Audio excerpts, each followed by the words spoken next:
Allahu Akbar. Allahu Akbar. Allahu Akbar. Allahu Akbar. Allahu Akbar. Allahu Akbar. Allahu Akbar. Alhamdulillah. Di pagi yang bahagia ini jatuhlah Hari Raya Adil Adha.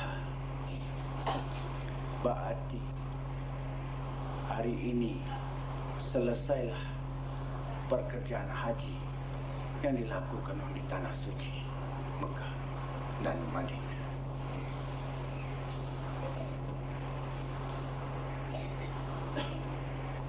Menyentuh Hari Raya Adil Adha, dapatlah kita terkenang kembali perjuangan seorang Nabi yang tercatat daripada 25 Nabi tadi, yakni Nabi Allah Ibrahim.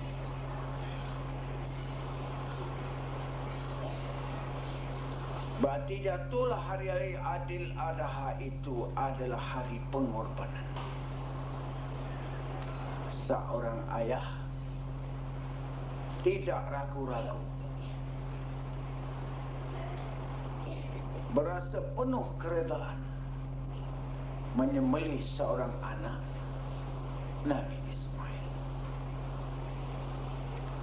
Cuba kita kenang balik, kita renung halus-halus.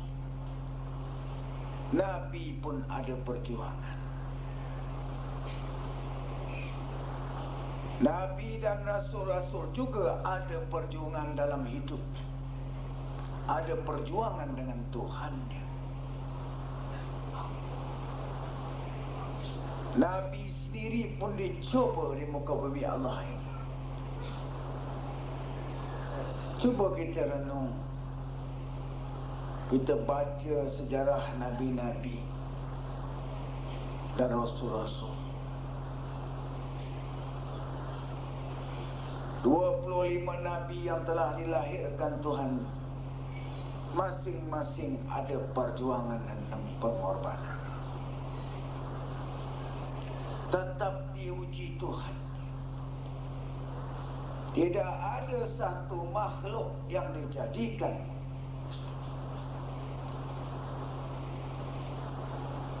yang tidak dicuba. Bolehkah kita yang tidak bertaraf Nabi dan Rasul tidak mau dicuba Tuhan,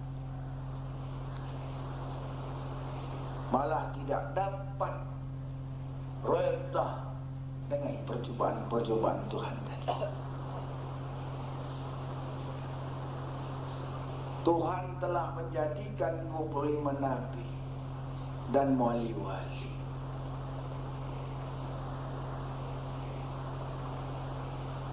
Kita baca sejarah Nabi Allah Adam. Sedangkan dia dicoba sehingga Nabi Allah Adam diusir dari surga karena melanggar perintah Tuhan.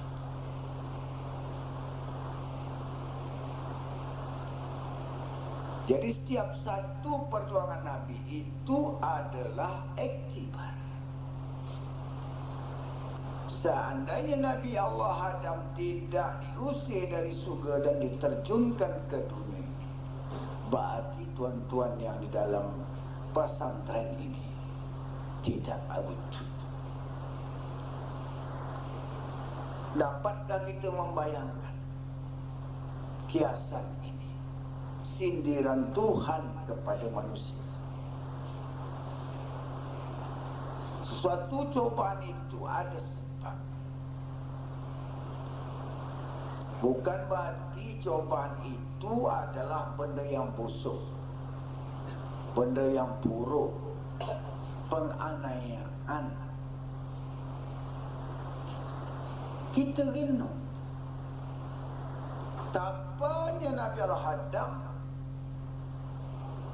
lahir ke muka bumi ini Kerana Allah nak menjadikan manusia.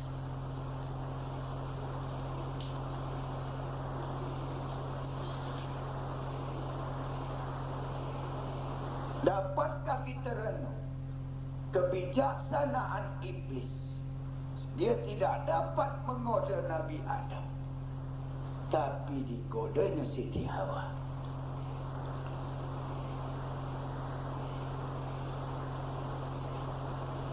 Siti Hawa menjadi sasaran iblis untuk menghancurkan Nabi Allah Adam. Itu adalah satu petunjuk lagi yang wajib kita renung. Kita renung baik-baik. Kenapa kasih Hawa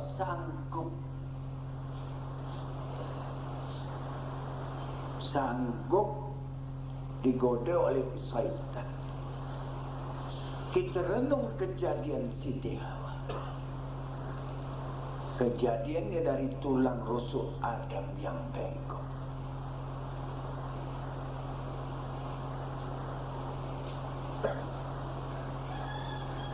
Itu adalah kiasan.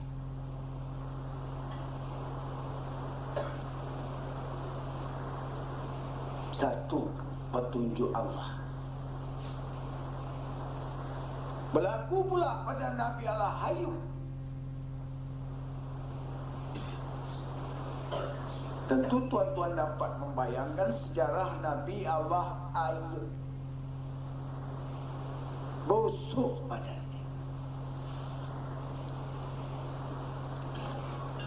Sampai pengikut-pengikutnya pecah keyakinan. Satu lagi akibat. Bagaimanakah penderitaan Nabi Allah Ayub sewaktu ditinggalkan oleh pengikut-pengikutnya hingga dia melarikan diri? Adakah dia gentar atau putus asa?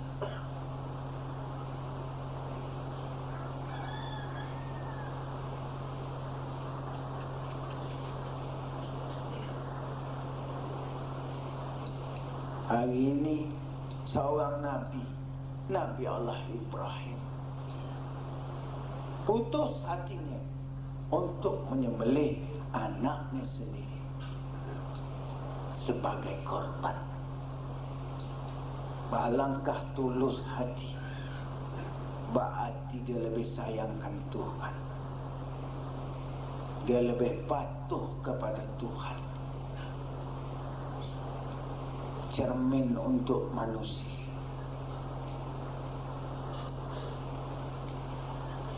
Kerana ketulusan dan keikhlasan keretaan Nabi Allah Ibrahim, Nabi Allah Ismail bertukar menjadi kibas. Bukan Nabi Ismail yang disembelih, malah seekor kibas. Petunjuk yang paling jelas.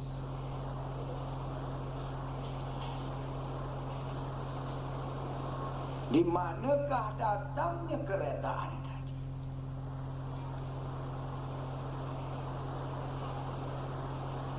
Cuba tuan-tuan dan ini redaan adalah satu perbuatan yang amat susah.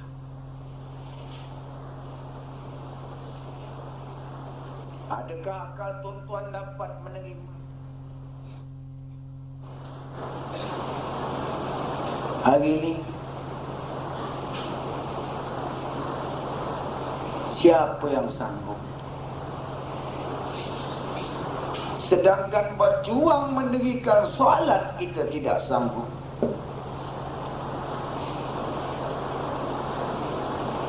Perjuangan manusia hanya mengingati Allah menurut perintah Allah, mentauhidkan Allah. Hanya satu je kerja dia. Perjuangan dia untuk Allah, tidak mensekutukan.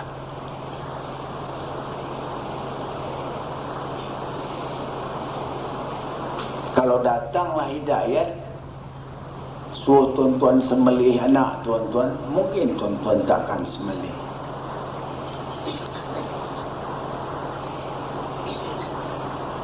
Sanggup kita menyembelih anak kita sendiri.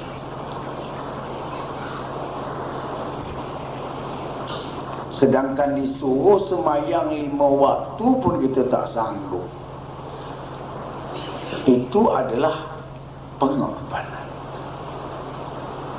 Pengorbanan seorang hamba kepada Tuhan dengan 5 waktu sembahyang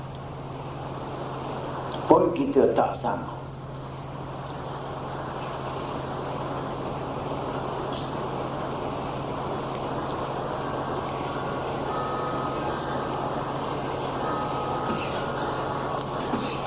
Tapi kalau menyembelih kambing, kerbau, lembu mungkin kita sanggup.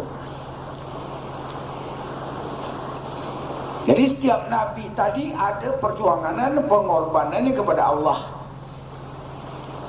Begitu juga Rasulullah sallallahu alaihi wasallam.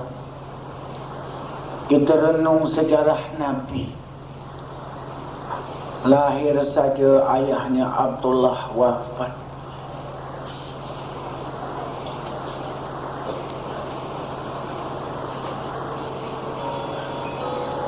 Belum dia dapat berdewasa, ibunya si Aminah pula wafat. Rasulullah dibela oleh bapa saudaranya. Adakah serupa dengan ibu bapa tuan-tuan membela tuan-tuan dengan orang membela tuan-tuan?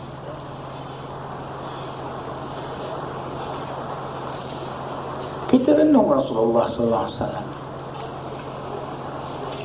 Dia pun berkorban juga. Besar pengorbanan. Tidak mampu manusia mengikuti sunnah. Apa yang telah berlaku pada Rasulullah sallallahu alaihi wasallam itu pun pengorbanan. Korban. Karena nak mengabdikan dirinya kepada Allah. Seorang rasul yang dijamin ahli surga. Seorang rasul yang menjadi kekasih Tuhan. Kehebatan Rasulullah sallallahu alaihi wasallam sudah jelas. Asyhadu an la ilaha illallah wa asyhadu anna Muhammad Rasulullah. Jelas kehebatan Rasulullah. 2 kalimah syahadat. Seandainya tidak Muhammad Rasulullah itu tidak disebut, belum sempurna syahadat tuan-tuan. Begitulah kehebatan Rasulullah sallallahu alaihi wasallam. Pun ada perjuangan.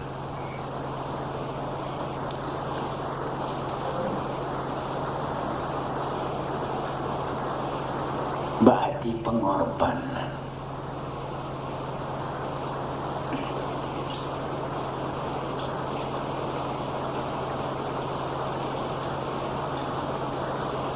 Sudah jelas dalam arti pengorbanan. Hari ini kita nak berkorban dengan mata kita. Mata kita yang tidak mau dia mendengar kalimah Allah.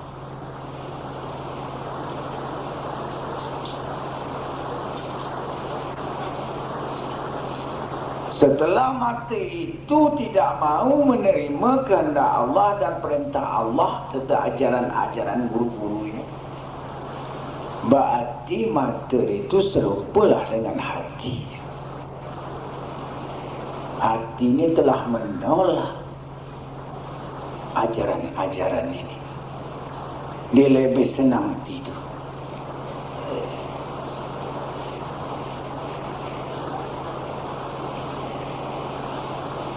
Dia tidak sanggup berkorban dengan mata dia.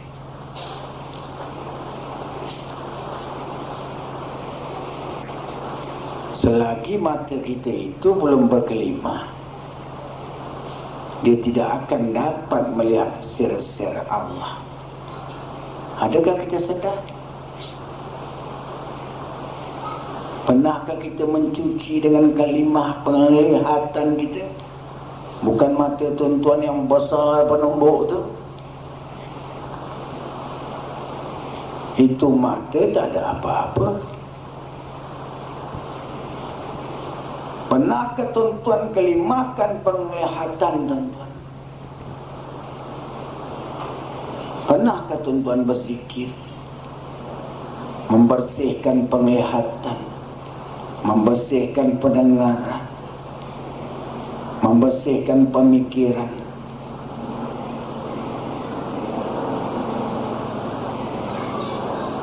Membersihkan nafas tuan-tuan naik dan turun. 7 sifat. Adakah sifat itu zahir atau sifat itu gaib? Sudah jelas yang batinnya gaib. Yang zahir ni dapat tuan-tuan lihat. Tapi yang batin, setiap yang zahir ada yang batin. Telah tuan-tuan cuci ke dia 7 sifat tadi? Tahukah tuan-tuan apa itu 7 sifat?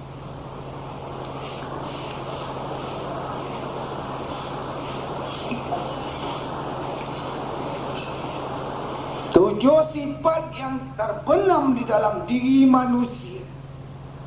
Manusia itu tidak dapat melihat sifat yang batin. Benarkah kita cuci itu sangka? Itu satu pengorbanan juga.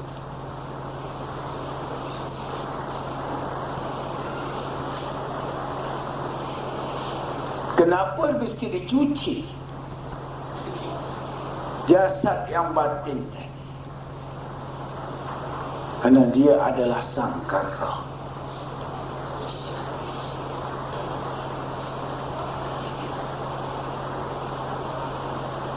Itulah pengorbanan manusia sampai akhir hayat.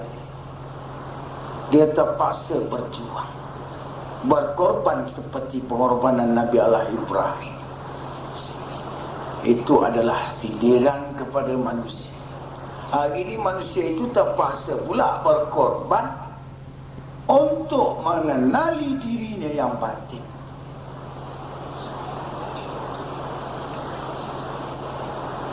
Kerana jasad ini bergerak kerana yang batinnya masih ada. Setelah yang batinnya dipalambai Allah, dipanggil Allah, si jasad itu akan keras macam batu. Di jasad pasti lebur ke dalam bumi. Akan hancur dia di dalam bumi Allah. Dan akan kembali jasad itu ke tanah. Siapa yang tinggal? Adakah tuan-tuan tahu yang tuan-tuan tengah mendengar sekarang, yang itu akan dipanggil Tuhan?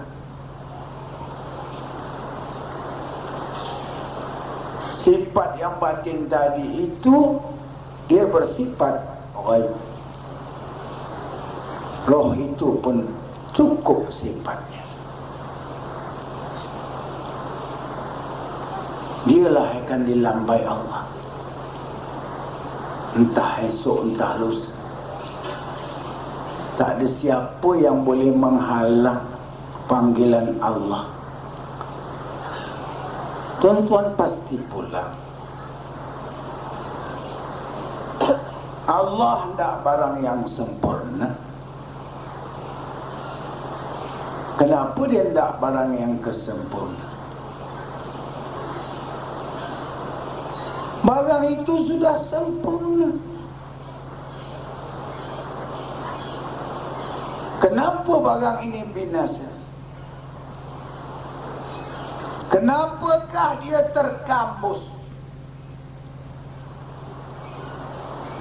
Benda yang batin ini tidak dapat tuan-tuan merasai lagi.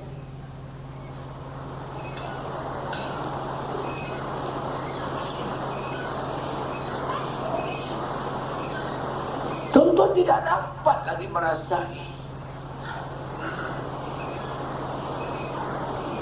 Hilang perasaan sudah. Kacang lupakan kulit. Hari ini tuan-tuan lupa yang batin. Tuan-tuan bergila dan bertunggu selumus menyelesaikan yang zahir, tetapi yang batinnya telah tertinggal. Hingga kita tidak mengetahui yang batinnya lagi. Alangkah jahilnya manusia. Makin cerdik, makin bijak, makin sains dan teknologi, zaman komputer, pembangunan, tuan-tuan sibuk menguruskan keduniaan tuan-tuan, tetapi tuan-tuan telah lupa kerohanian tuan-tuan. Rohani tuan-tuan telah mengelupu seperti cacing kepanasan. Adakah tuan-tuan tahu batin tuan-tuan telah menderita berpuluh-puluh tahun? Tuan-tuan tahu ke macam mana penderitaan ini?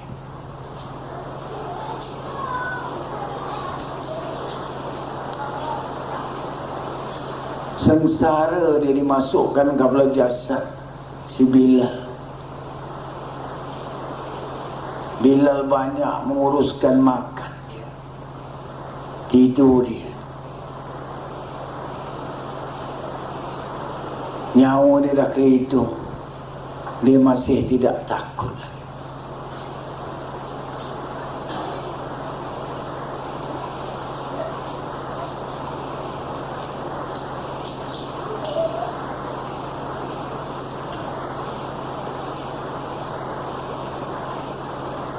Cuba renung baik-baik diri tuan-tuan, nampak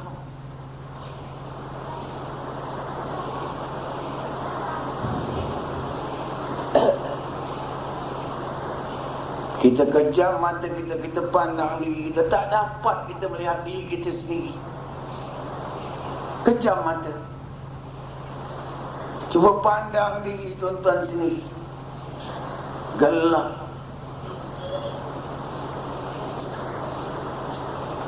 Hitam.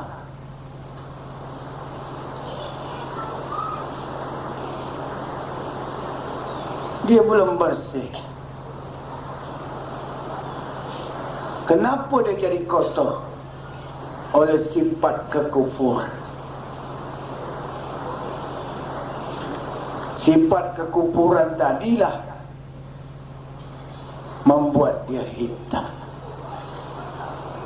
Hari ini tuan-tuan pun berkorbanlah seperti Nabi Allah Ibrahim, membersihkan saudara tuan-tuan yang batin.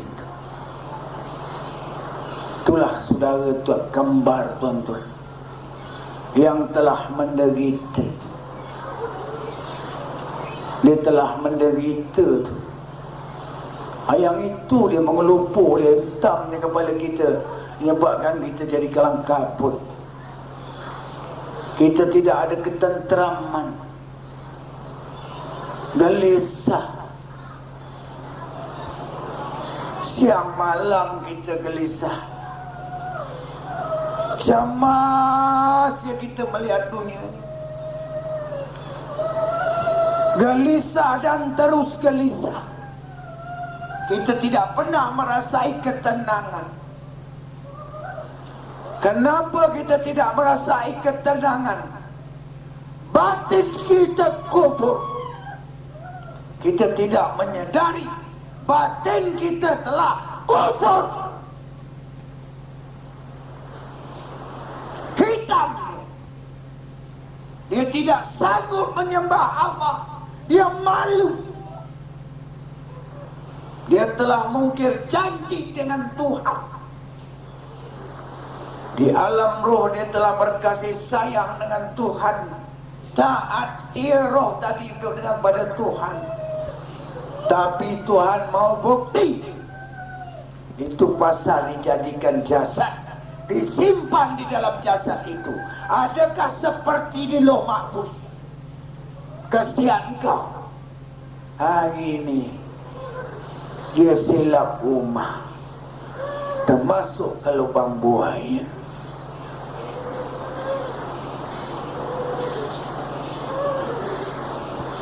Tuan-tuan sendiri pun tidak tahu kenapa yang aku gelisah ini, kenapa? Tak ada ketenangan. Sehari-hari itu kita tidak dapat merasai ketenteraman sebenar-benar tentram. Malah sifat kecemas, gelisah. Kita pun tak tahu kenapa aku ni susah. Susah dia cerita dia. Cerita dia pun susah aja. Tidak ada bahagia bagi dia. Dia sendiri pun tak tahu kenapa jiwa dia mengeluh. Dia tak tahu.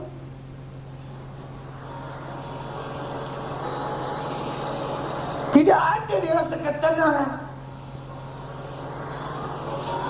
Sama di meja api di muka bumi ini. Gelisah. Dia tak tahu, tuannya tak tahu kenapa. Batin tadi telah menderita. Batin itu yang menderita. Dia menjejaskan kepada jasad. Kerana dia di dalam jasad. Dialah yang merasai kesakitan. Dia yang merasai kesengsaraan dan penderitaan. Maka diancamnya tuannya. Jadi tuannya pun dah tak senang. Kalau boleh dia nak masukkannya kepalanya ke dalam nori balak, biar lekat padam. Dia dah tak tahan lagi berhadapan dengan dunia.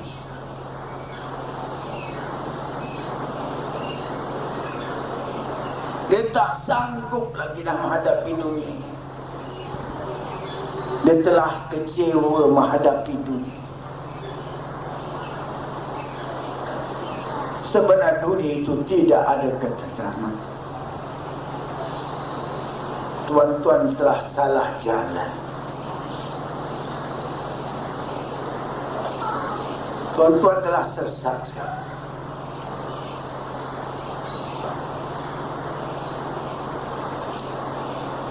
Sesat dalam bumi Allah.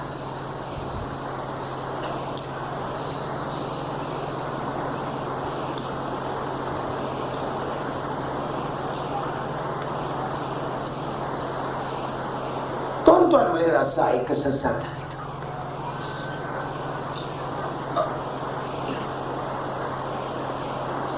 Kalau celik mata tak ada ketenteraman batin, roh tuan-tuan cukup menderita.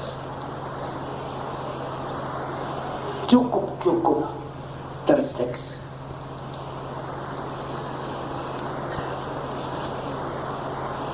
Yang itu yang tak tentu arah jadinya tu. Kejap Islam, kejap kafir, kejap Islam, kejap kafir, kejap percaya ke Tuhan, kejap tidak. Tak tentu arah dia. Ya Allah, ya Rabbi. Tak kesian ke tuan-tuan kepada roh tuan-tuan tadi. Tak kesian. Janganlah diseksa dia.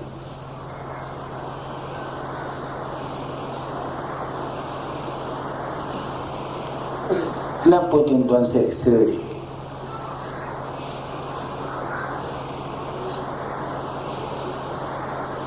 Bagilah dia bahagia.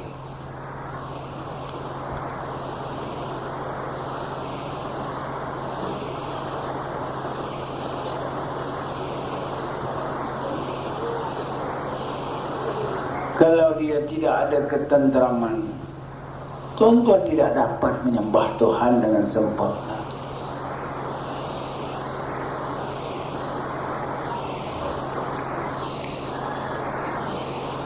dapat tuan-tuan menyembah Tuhan dengan sempurna. Seandainya roh tadi dalam penderitaan, dia sudah cukup menderita. Cukup roh tuan-tuan sudah menderita.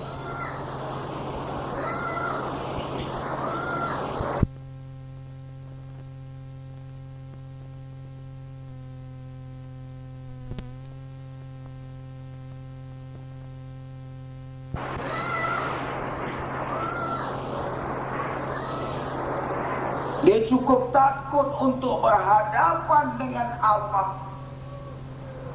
karena dia orang yang telah mengukir janji. Dia sudah bersumpah dengan Tuhan, demi Allah aku dalam genggaman Engkau ya Allah, aku akan Tuhan dekalah pula. Gelisah ni Tuhan ni. Langit tu sekali-sekali ditengok rendah je. Bumi yang dipijak tu macam lengkong lebih. Kadang dia pun tak tahu dah sampai kedai kopi Denan. Bila lah aku ke kedai ni kata dia. Dia sendiri kadang-kadang tak sedar yang dia dah sampai kedai Denan, kedai kopi sana, kedai si gadang, kedai roti canai. Dia tak ingat. Astagfirullahaladzim. Bila aku ke kedai ni tadi? Masa bila aku bangun tadi? Astagfirullah.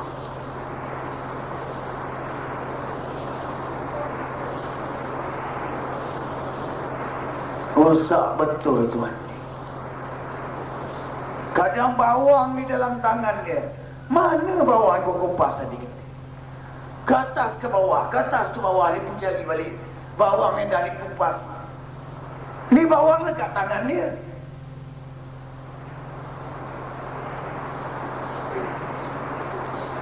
Bawang yang dikupas tu ada dalam tangan dia. Dia cari bawang. Pisau dia di tangan dia. Dia bijak mana pisau tadi aku letak. Ni pisau di tangan dia, menunjukkan dia tidak ada dalam ketenteraman.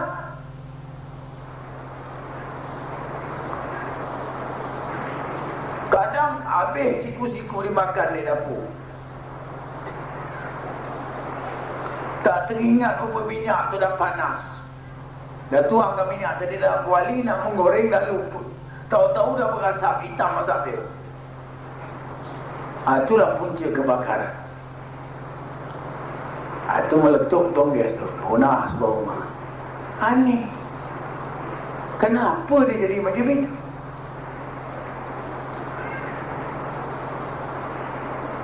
Dia tak tentu dia. Hari ni hari apa? Entahlah, aku hari pun dah tak tahu dah tadi. Hari pun dia dah tak ingat.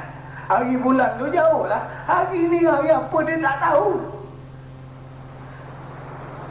Dah lupa dia hari Senin ke ni, hari Selasa. Orang tanya hari ni apa? Entah, tak hari apa entah. Aku tahu hari siang, hari malam dia kata dia. Kalau gelap tu malam lah tu kata dia. Kalau siang tu terang. Itu je aku tahu. Astagfirullah.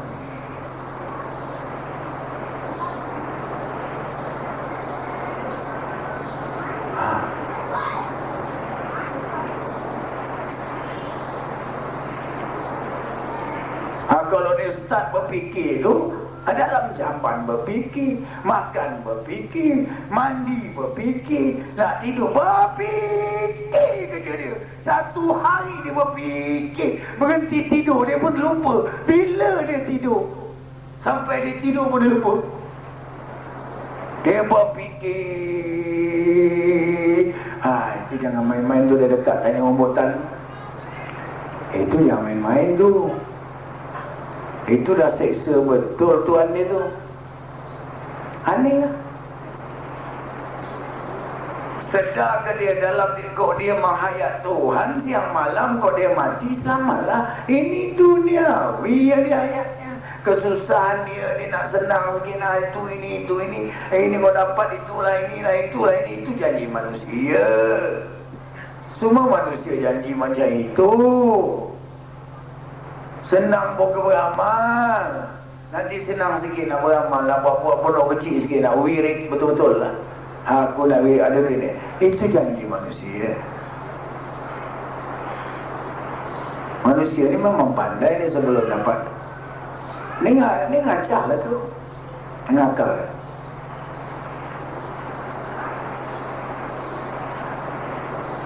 Masih susah tu pun beramal juga lah, serupa je. Susah pun kita lagi kuat wirid. Untung-untung kau tiba senang besok, selamat. Buatlah kubu pertahanan dulu. Banyak yang terjun kena itu. Jadi kita buat persiapan. Dalam kita susah ni lah kita beramal betul-betul. Dalam jiwa kita tengah mengempas kesusahan, tidak tentram hati tadi, berkorbanlah, bersihkan dia. Untung-untung dia tentram. Bukan duit yang kasih tentram, bukan harta yang kasih tentram.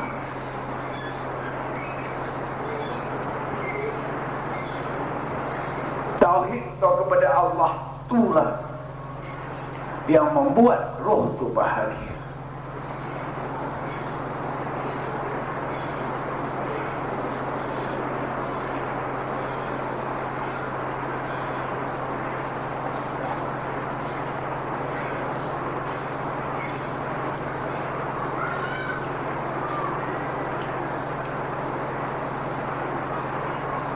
Di situlah satu pengorbanan manusia. Raden hanya menyandarkan, tuan-tuan pun ada perjuangan, tuan-tuan pun ada pengorbanan. Kembali ke hati tuan-tuan yang tak tentu hal itu, tentramkan dia. Bagaimana tuan-tuan mententramkan dia? Di situlah tuan-tuan memerlukan zikir ma'rifat. Kenapa kita menggunakan zikir ma'rifat? Kerana barang yang gaib itu mesti menggunakan zikir ma'rifat.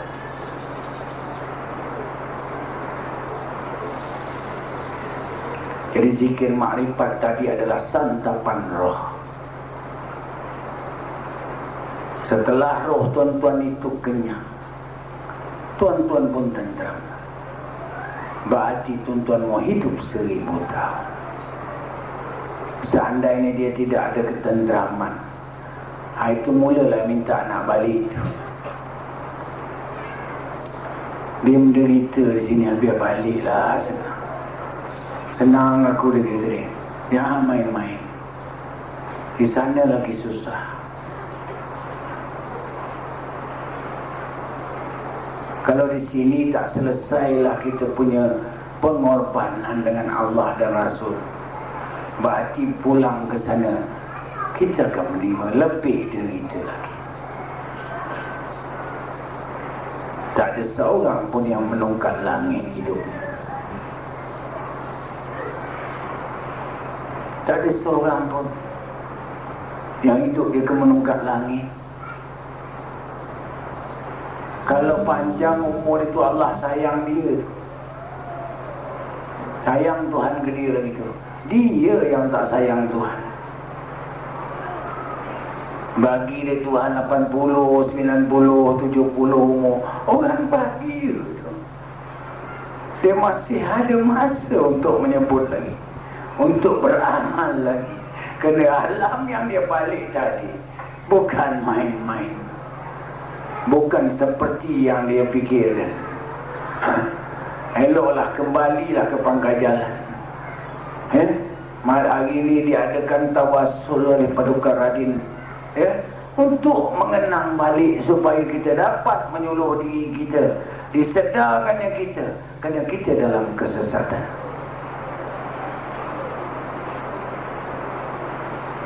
Mudah-mudahan tawassul ini akan terus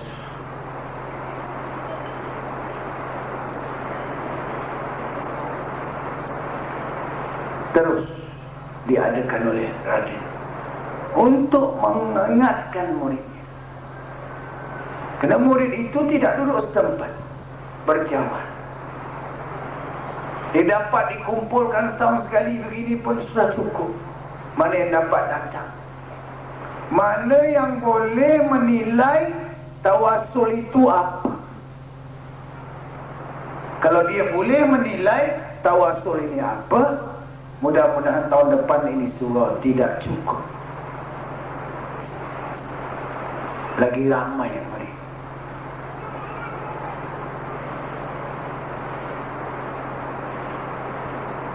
Balik ni berfikirlah balik. Tawassul itulah untuk Radin diizinkan memberi penjelasan.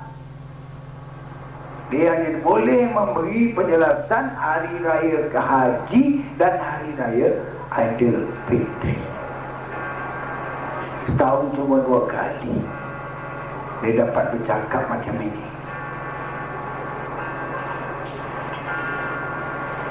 Dia tidak diizinkan berceramah.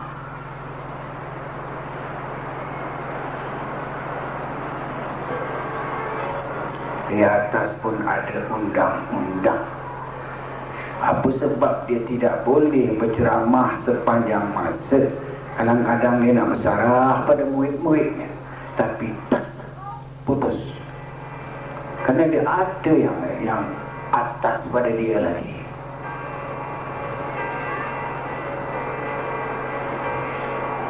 Inilah tawassul, dia bebas bercakap. Untuk memberi peringatan kepada murid-murid dia jangan sesat.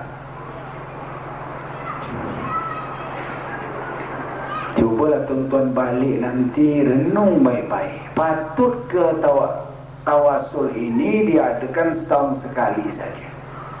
Kalau seandainya tidak patut, tuan-tuan boleh mengemukakan kepada paduka Radin.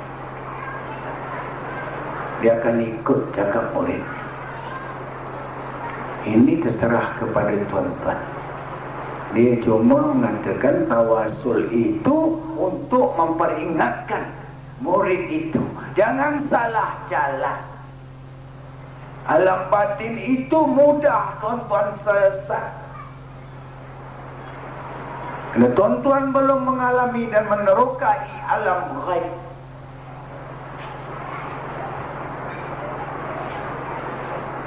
hari ini tuan-tuan membuat persiapan. Tuan-tuan membuat zikir makrifat ini yang tuan-tuan kerjakan balik siang malam tu untuk membuat satu persediaan. Jangan tuan-tuan fikir yang tuan-tuan telah terbang ke alam sana. Jangan. Tuan-tuan hanya dibagi amalan untuk membuat persiapan. Seandainya markah itu sudah cukup, tuan-tuan akan diundang oleh Al-Sih di Jalal Ghaib dan diuji, dijadai, diayak.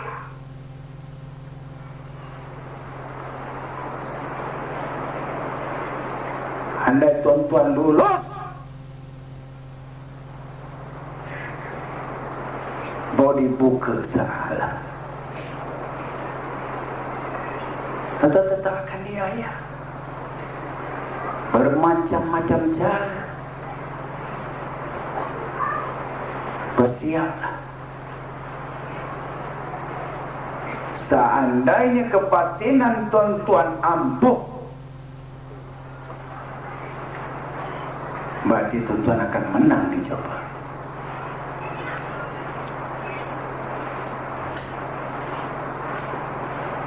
Apa tujuan dia ayat di sana? Itu mesti perintah Tuhan. Siapa yang beriman kepada Allah, aku akan uji. Allah Ta'ala mahu. Dia yang mengarahkan supaya dicoba orang-orang yang beriman itu. Tuan-tuan kena buat persiapan. Setelah nama tuan-tuan dipanggil, tuan-tuan akan diuji.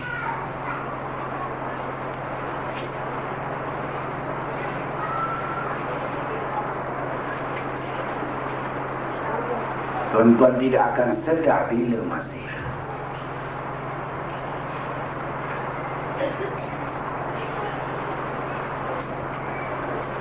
Buatlah persediaan.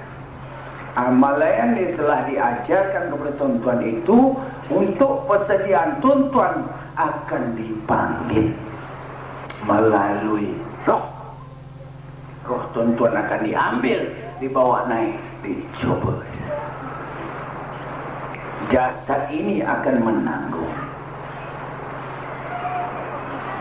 Jasad tuan-tuan ini akan menanggung pukulan-pukulan hebat Al-Sihri Jalal Ghaib. Dia penapis amalan manusia di muka bumi Allah yang diketuakan oleh, tuan-tuan tahu siapa ketua dia? Paduka Raden Dewasa Alam Tunggal. Dialah pencanai amalan manusia. Belum ada yang menang di tangan dia. Itulah Paduka Raden Dewasa Alam Tunggal. Dia adalah penapis untuk manusia itu tembus ke alam ghaib. Bersiaplah tuan-tuan, pukulan dia hebat seperti halilintar membelah bumi. Raden tidak pernah kesian. Dia tidak ada perasaan kesian. Dia tidak peduli kau jadi parik atau kubur. Apabila nama kau dicalonkan, hadaplah dia. Digelar dia petala guru 4 penjuru alam, Sang Dewata Raya.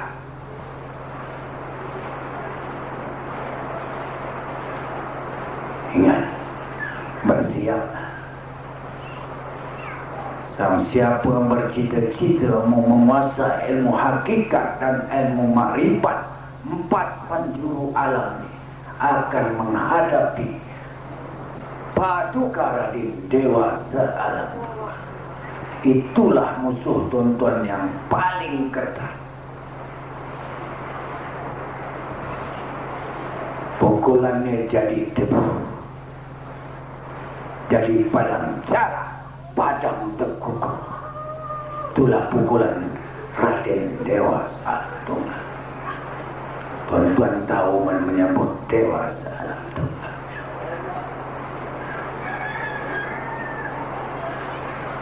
Sebutlah apa yang tuan-tuan pandai. Tapi setelah tuan-tuan berhadapan dengan dia nanti, tahulah tuan-tuan, sama ada jadi padang jarak, padang terkukuh, ataupun boleh lolos. Illa syama maka udui dahidu Muhammad sallallahu alaihi wasallam. Al-Fatihah.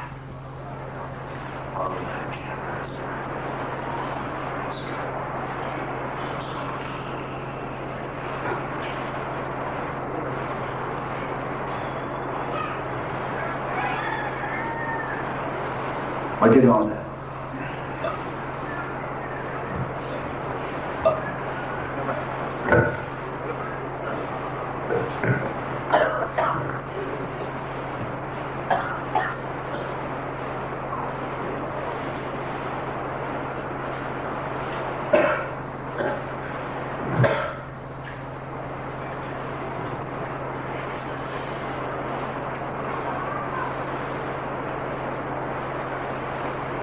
Bismillahirrahmanirrahim.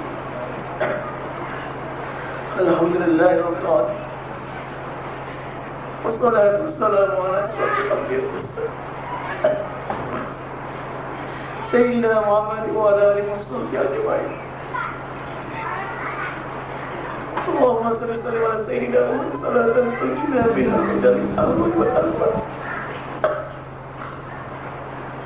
wa taqtilana biha min jamil hajat وتطهرنا من جميع السيئات وترفعنا عندك على الدرجات وتبلغنا بأقصى الغايات من جميع الخيرات في الحياة وبعد الممات وعلى آله وصحبه وسلم تسليما كثيرا برحمتك يا أرحم الراحمين. اللهم يا الله يا Tuhan kami, ya Rasulullah sallallahu alaihi wasallam, Kau bukankanlah hidup kami ya Rasul, agar kami dapat melindungi kami dari dosa-dosa, agar kami dapat kami ya Allah.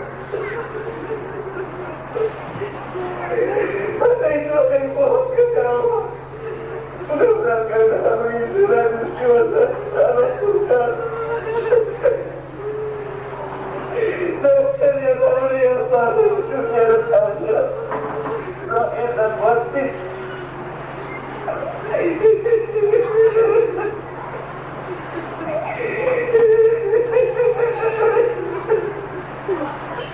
Ya Allah ya Rabbi ya Rasulullah, dengan kemuliaan dewasa di sana Kau kembalikanlah di saat-saat akhir kami ke arah sebenar-benar Engkau ya Allah. Mudah-mudahan kami akan kembali kepada dan kami beriman padamu ya Allah dengan iman yang sempurna. Hanya itu yang kami butuhkan ya Allah. Lebih dari itu. Mudah-mudahan engkau dari dewasa akan beriman.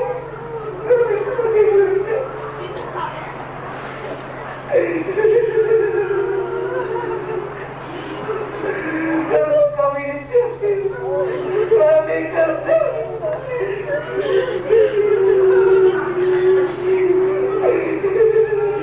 tidak ada kekuatan ya Allah bagi kami.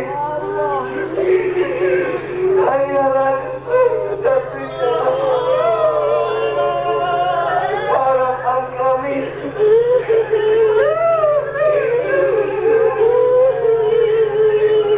Ya Allah ya Rabbi Rasul, perkenankanlah permohonan kami agar kami dapat dan percaya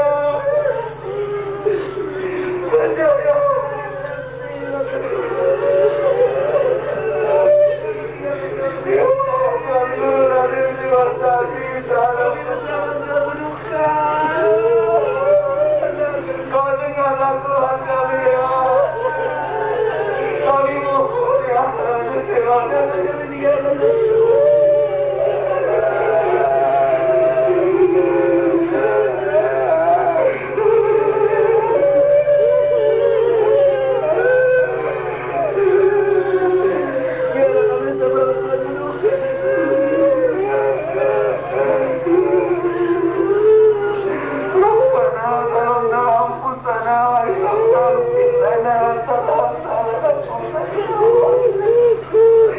Rabbana atina fid dunya hasanah wa fil akhirati hasanah wa qina adzabannar.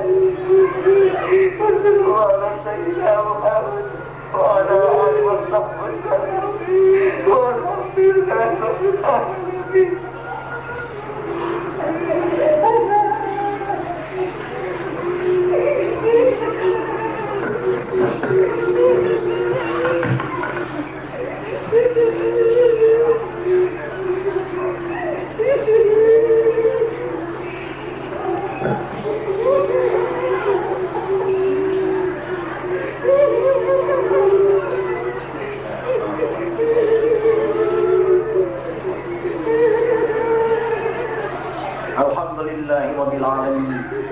اللهم استر بقدنا يا رسول الله بسال عجل على رسول قصة عرس يا ربي يا رسول الله صلى الله عليه وسلم تم خدمنا يا رسول الله صلى الله عليه وسلم ألا استر بقدنا يا رسول الله صلى الله عليه وسلم من الشر بعد العبد السلام السلام عليك يا رسول الله صلى الله عليه وسلم من الشر بعد العبد لا حول ولا قوة إلا بالله العظيم من يمات من جاء من يعلم من فقد المضلة Ya Rabbi, Ya Rabbi, Ya Rabbi, Ya Rabbi, Ya Allah, Ya Muhammad tanassal ma'ama al-jamshi fil adal amalan syafa'a qaman tanah dunia wal akhirah. Ya Allah, Ya Rasulullah sallallahu alaihi wasallam, kau perkenankanlah doa-doa murid. Kau terimalah doa-doa muridku ya Allah. Janganlah kau hampakan permintaan. Kau telah mendengar ya Rasulullah. Dan tidak ada yang akan mengatasi engkau. Engkaulah dewasa alam tunggal Rasulullah sallallahu alaihi wasallam. Ya Rasulullah, jangan kau kecewakan murid-muridku. Kau terima doanya. Kau terimalah permohonannya ya Rasulullah. Janganlah kau mendiam diri. Sangguplah panggilannya ya Rasulullah. Biarlah engkau yang berdiri di dalam diri, berdiri sebagai ilmu ma'rifat yang digelar dewasa alam ya Rasulullah sallallahu alaihi wasallam. Mudah-mudahan kau lembutkanlah hati murid-murid. Kau berilah sepenuh keyakinan kepada murid-muridmu ya Rasulullah. Kau terimalah dia untuk masuk alam Tuhan.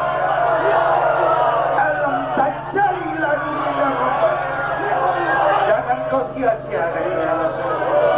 Walaupun amalan dia kerdil, amalan dia tidak mencukupi, kau syafaatkanlah ya Rasulullah. Dan syafaatkan sampai watara. Ya Rabbi, Ya Rabbi, Muhammad Rasulullah. Zamana ya Rasulullah. Aku sebagai guru dapat juga badin sakit. Sampaikanlah doa. Aku yang bertanggung jawab untuk menghadapi engkau ya Rasulullah. Aku akan menghadapi. Aku akan berhadapan dengan engkau ya Rasulullah. Demi murid-murid, aku jagalah ya Rasulullah. Allahumma salli ala Sayyidina wa Maulana. سيدنا ومولانا. اللهم صل على سيدنا ومولانا وصلى الله على سيدنا محمد نبي الأمي وآله وصحبه أجمعين. سبحان ربي العزيز والحمد لله رب العالمين. رب الله منكم منا ومنكم تقبل يا